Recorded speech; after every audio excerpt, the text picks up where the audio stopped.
We've been treating venous disease for quite some time, and in the last 20 years or so, there's been a paradigm shift in the way we've been treating them. For example, in the earlier days, we were treating them with vein stripping. This required us being in the operating room, an incision in the groin, a counter incision in about the knee or ankle, passing a rod through that vein, and then tying that rod to the vein and pulling it, calling i.e. stripping. The problem with that technique was that it was very bloody, it was very barbaric, and it caused a lot of pain. And actually, there was a recurrence in these patients. Then there was the phlebectomies, where the actual varicose veins are those twisting, large varicose veins along the leg. Physicians at the time would make these incisions along the varicose veins and actually pulling them. Those techniques, could you imagine, were very painful, recovery rates were longer, and the recurrence rates, as I just said, were actually higher.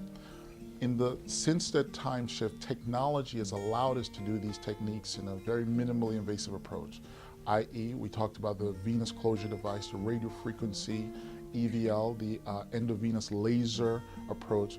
We're now, instead of making these counter incisions, we're making just fine needle incisions into the vein itself using ultrasound therapy and ultrasound guidance. What this does, it allows us to effectively accomplish the same thing. We remove the vein using heat energy, thermal energy, removing the vein. The procedure doesn't require being in an operating room. It can be done in a nice office setting, and the patients go home same day. The recovery rate is faster. For example, patients are usually do this on a Friday.